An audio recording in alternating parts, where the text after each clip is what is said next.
Considering all the recent discourse around our current political state, colorism is a topic that everyone needs to talk about. Now, taking my complexion into account, I'm not going to say nor argue that people are becoming more or less progressive / accepting of diversity. But I am what the red-pilled straight white man would call the woker. So, I will share my research-backed opinions anyways.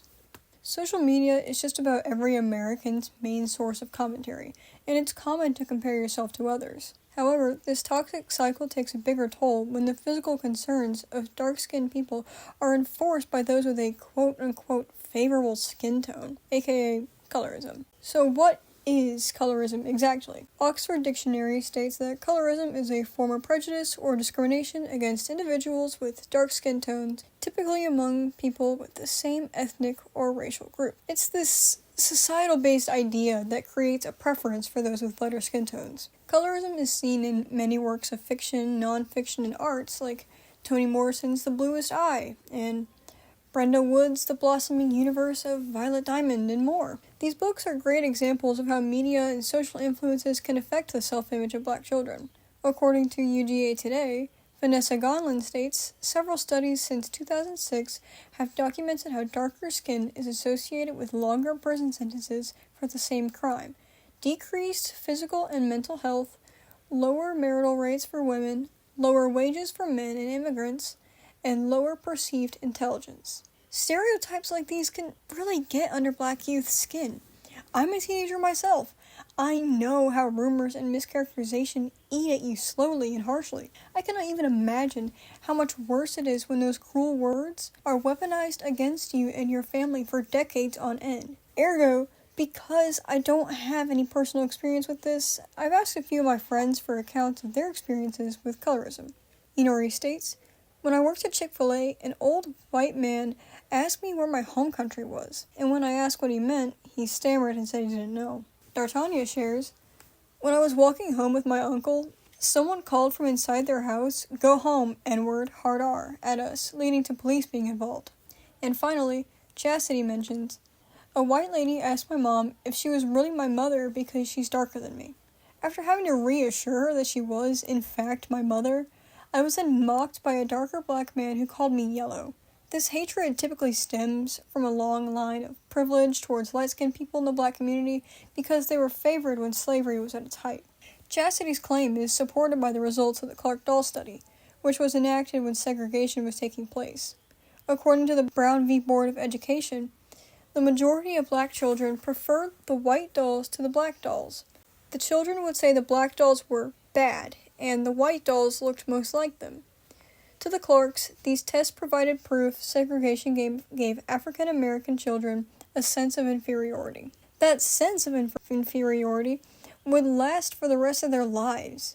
Now, I'm a big fan of this study because it's ingenious to examine the vulnerable minds of children. The younger generations are more exposed to the animosity that their parents went through because they're taught about it earlier. Ingesting the awareness their parents had to endure for decades before their frontal lobes were fully developed has an extreme impact on a child's mental health. Provided by the Legal Defense Fund, a testimony by Dr. Clark was recorded. In a particularly memorable episode, while Dr. Clark was conducting experiments in rural Arkansas, he asked a Black child which doll was most like him. The child responded by smiling and pointing to the brown doll. That's an N-word. I'm an N-word. Dr. Clark described this experience as disturbing or more disturbing than the children in Massachusetts who would refuse to answer the question or who would cry and run out of the room. To associate yourself with such a derogatory term at such a young age is incredibly appalling and just outright sad. After this investigation, schools and public buildings finally took notice of the lasting impacts that harmful stereotypes have on people of color. Facing history and ourselves remarks, the Clark doll experiment influenced the Supreme Court's decision in Brown v. Board. In a unanimous 9-0 decision, the Supreme Court ruled racial segregation in education unconstitutional. Chief Justice Earl Warren delivered the court's opinion and implicitly acknowledged the findings of the Clark study. Warren announced to separate African American children from others of similar age and qualifications solely because of their race generates a feeling of inferiority as to their status in the community that may affect their hearts and minds in a way unlikely ever to be done. We conclude that, in the field of public education, the doctrine of separate but equal has no place. Separate education facilities are inherently unequal and violate the equal protection of the laws guaranteed by the 14th Amendment. Unfortunately, during this great leap, people are still discriminated against. Reported by Pew Research, race, skin color, and the state of race relations sometimes come up in conversations Latinos have with family and friends. Among the discrimination experiences included in the survey, being treated as if they were not smart was most reported. Some 42% of people with darker skin say this happened to him, as do 34% of people with lighter skin.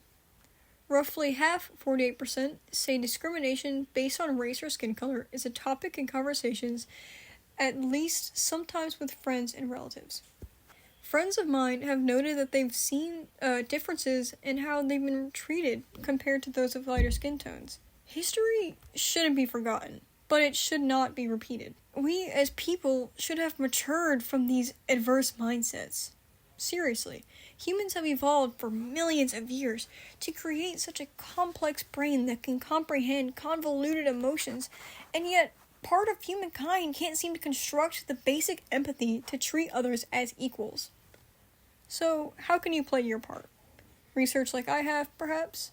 Or read some of Toni Morrison's books. She's a wonderful author. I'm not trying to tell you to go woke or anything. Just simply be educated in the history of prejudice and learn to open yourself up to diversity if you haven't already. Everyone is special. We all have quirks and talents to provide and display.